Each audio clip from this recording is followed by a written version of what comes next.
trying to figure out what Amazon model is best for your brand between Amazon 1P, 2P, and 3P. 1P probably sounds fancy. 3P might sound like you might make a lot more money in-house, but we'll get into the truth of it in this video. My name is Jassim Isa. I'm the CEO and founder of Voadera. We've sold hundreds of millions of dollars on Amazon over the past decade, and we've had direct or indirect experience with all three models. And in this video, I'll break down the pros and cons of each one, the best use case for each one, and some drawbacks that you have to be worried about. All right, so let's start with the first one, Amazon 1P, also known as Vendor Central. So this is where you're sending your products to Amazon and they're selling it for you on their platform, of course. So it ships and sold by Amazon.com. So what's the pros of this method? The first one is the credibility on your listing. So it shows as ships and sold by Amazon.com. So that's an additional advantage. It could get you a small ranking boost. I've heard myths.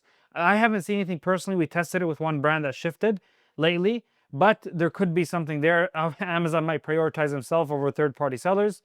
The second advantage is you're dealing with a reliable, trusted vendor. Obviously, Amazon's here to stay. They're a trillion-dollar company. They're almost 1,000,000% going to pay you for your inventory. So that's very likelihood.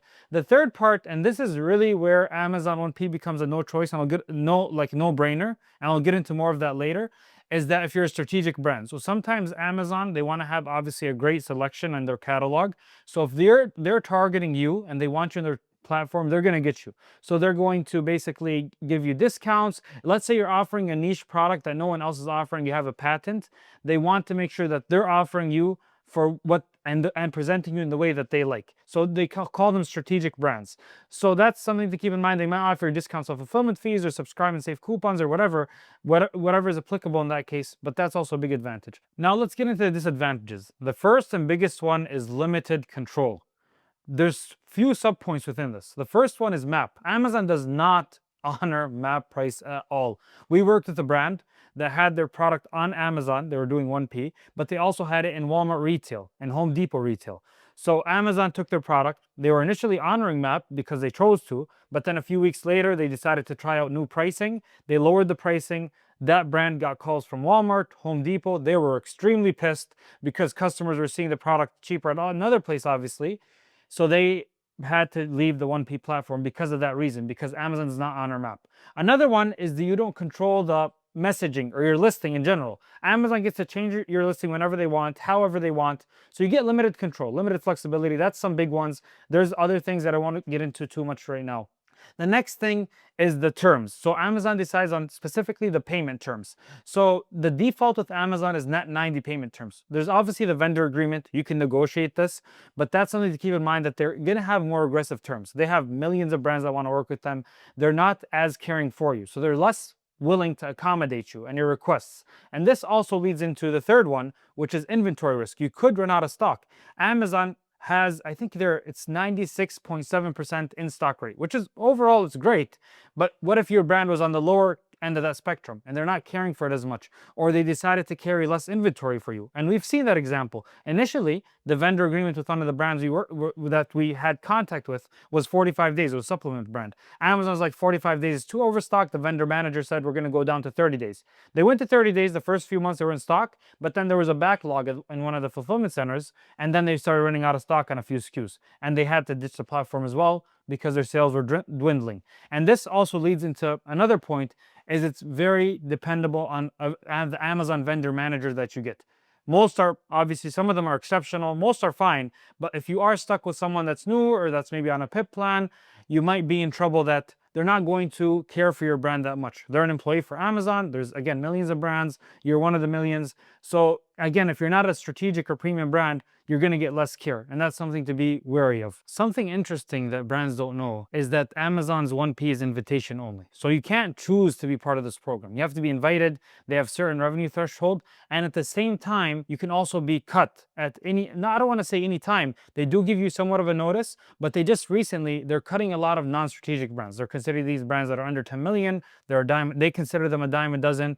They're cutting them out. So if your brand does less than 10 million, you could be at risk of being cut. They did do 2 waves of cutting brands. So this is something to keep in mind. And also to get back on, or to even initially get on, it's only by invitation. Additionally, Amazon 1P is only solving for Amazon 1P. You still have to have e-commerce managers to solve for other platforms. This is like Walmart, Target, etc. So it's only solving for one of the marketplaces. That's a very important point to keep in mind.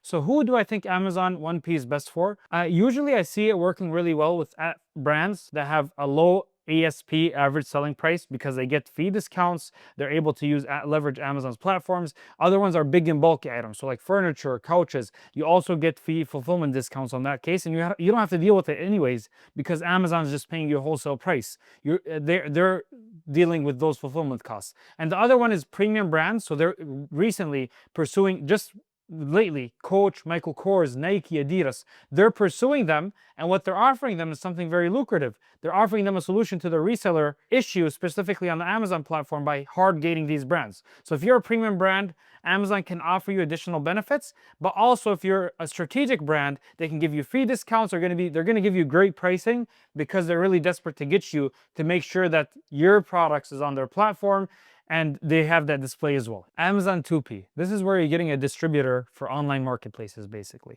So you're selling someone your products through wholesale, and they're listing your products online. Now we're mentioning Amazon for this video, but I'll get into more details later. They're selling them through their Amazon account, along with other brands that they carry. So this is what we're engaged in, and I'll go into some of the pros and the cons. They're going to be specific to the niche in general, but I'll mention how we can tailor around them. Let's get into the pros of this model. You're usually partnering with a company that has a full suite management solution. So they're covering everything from logistics to supply chain to compliance to PPC, marketing, creative, SEO. The list goes on and on. Even other marketplaces like grade B solutions for selling on other marketplaces or even internationally. So this is where you get that full suite by partnering with this company. That's what you should be looking for. For example, at Voadera, we have 6, 7 various departments, all having 8, 9 people that supplement and provide these solutions. Then we'll get into the next point. The reason that these companies offer this is because they have skin in the game. They want to make sure that when they only get paid when their products are being sold. So they're buying products wholesale, they make margin off each unit sold. So they're incentivized to sell as many of your possible. They're incentivized to optimize marketing, etc. The third pro is that you get more flexibility. You're not dealing with a behemoth like Amazon. You're dealing with a company that's a local business that can be flexible to some of your terms. So for example, if you want MAP accommodated, for example, if you want them to fund marketing or you want to fund marketing, those are terms that you can discuss. If you want the first few payments pay in advance because you have to pay your manufacturer, then you want to move to net 30, net 60, you can discuss and negotiate these terms. Just as an example, we've supported a few vendors that want an upfront payment 2 months in advance to fund the factory, and then once we get it, we kind of have also net 30 terms to be flexible on both ends. So we can work out specific deals for specific brands, whereas it's not a one-size-fits-all per se solution.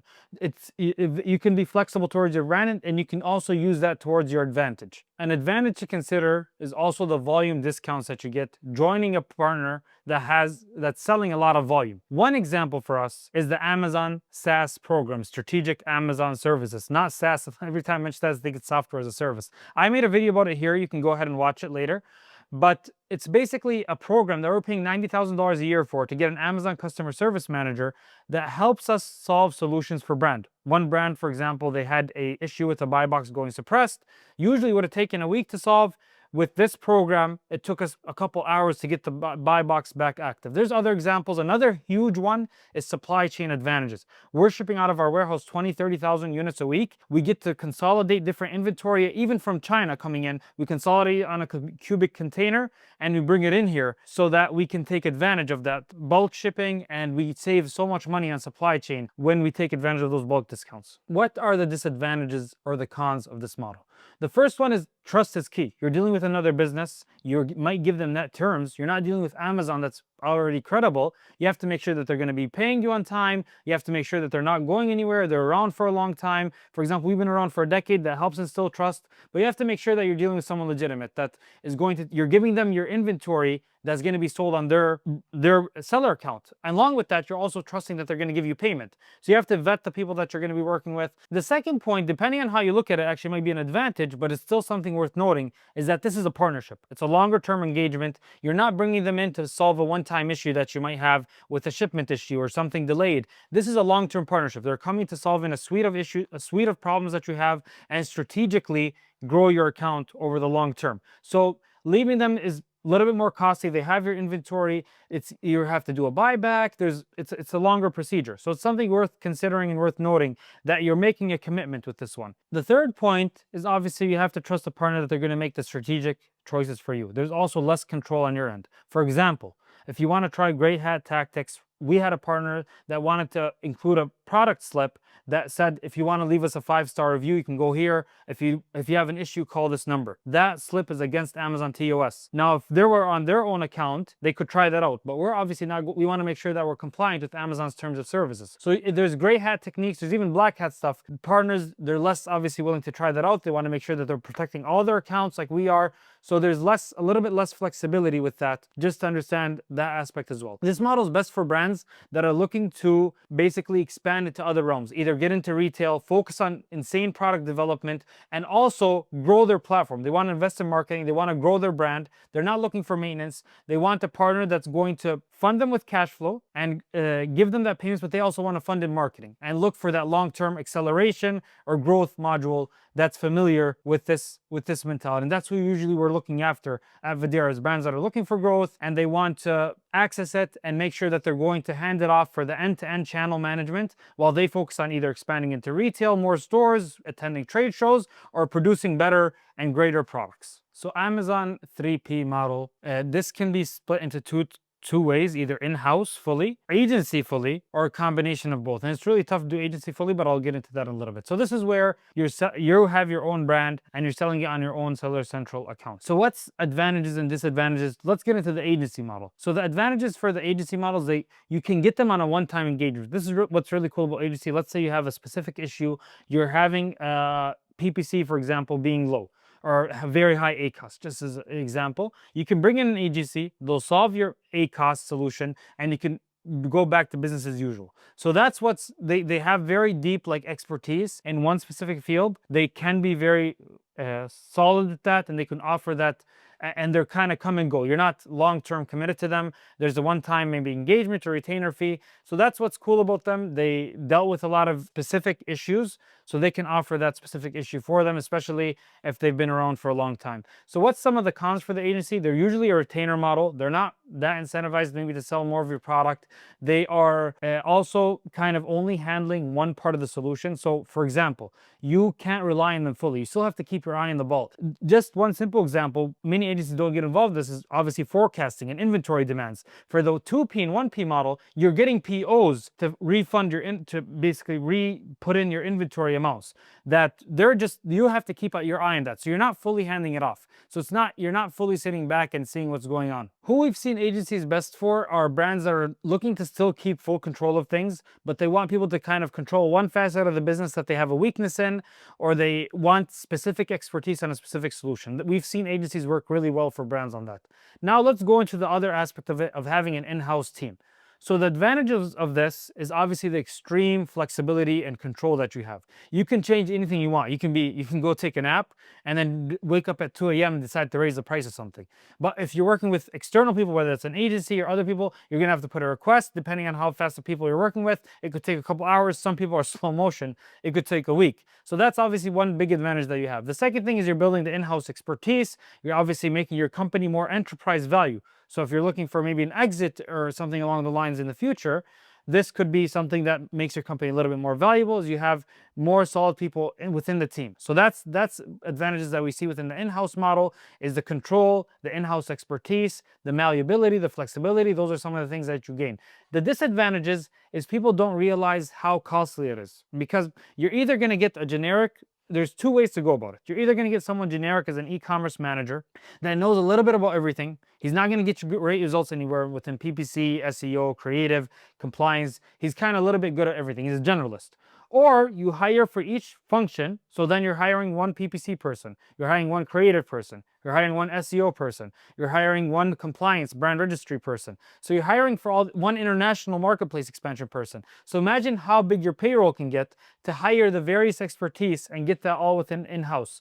And then the other thing to consider is the time it takes to ramp this up. So that's why you mentioned the 2P where you can accelerate faster. This is going to take a lot of time to ramp people, to hire people, onboard them, but also get them familiar with your brand, obviously, and all that kind of stuff, and familiar with the Amazon marketplace. That's one of the disadvantages of maybe Amazon in general, is the entire industry has only been around for a decade. It's not like plumbing or electrical work where it's been around for hundreds of years, so there's less talent pool to pull from. You have to take into account also the complexity in use cases. You're only dealing with your brand. When you're dealing with someone that has a large catalog of brands, that's why I mentioned agencies or 2P or 1P, they have a large catalog. They've been through much more use cases. Or example, one thing that's common for us is uploading a main image. Some brands, they go to the edit image, you upload it. We deal with so many brands, we know that there's another way to do it, for example. We've been through this so many times. And so that's where, when you're only dealing with your own brand, you don't get the vast outlook on various categories. So just another example is we had a brand that could be classified in 2 categories. I think one was like sports and the other one was shoes. But the referral fee for one category was less than the other. We knew that because we sold in both categories. So we advised this brand to switch to the category that has less referral fees. We had a higher outlook on things. With selling only one brand, you have less visibility into a wide scope. So it's kind of like you don't know what you don't know. So that's something to keep in mind when you're only selling your brand. So who's in building an in-house team best for? If you have the time and resources to build this in-house and you want access to your customer data, you want full control of your brand, you don't want to risk giving anyone access to your brand, you're willing to maybe wait 4, 5, 6 years, 8, 10 years, you want slow and steady growth, and you are willing to sacrifice margin, especially initially, because when you first hire these people, they need time to ramp up and you need the volume to support their workload of money. So they're not going to make you a lot of money. But over time, once you expand your SKUs, you expand your catalog, if your brand is going to grow, they could be worth it and you could be making additional margin. And also you get the benefit of having direct control and being more flexible and perhaps honestly a little bit quicker to move things around. So that's where we see Amazon in-house work really well for brands that are kind of slow and steady growth. They want additional margin maybe in the long run, but again, it comes at its cost. All in all, this is a very serious decision for you to make. You have to consider your brand, specifically what the advantages and disadvantages for each one is. What is a good right fit for you? If you want, check us out at Voadera. We can see if you're a good fit for our model, and we can even advise you. Otherwise, we've seen brands that we've had to send to other models because they are a better fit for them. Whether that's a couch brand that we talked to a few weeks ago, or whether that's a brand that's still small, they just want to test things out, that we told them just test out agencies as you work through things. So it depends on your situation, depends on your model. If you found this helpful, and you want to explore why selling on Amazon is such a big deal, watch this video here why I talk about selling on Amazon, what you're missing out if you don't. Make sure to like and subscribe. If you want to see a longer demo, leave it in the comments. I'm personally replying to all of them.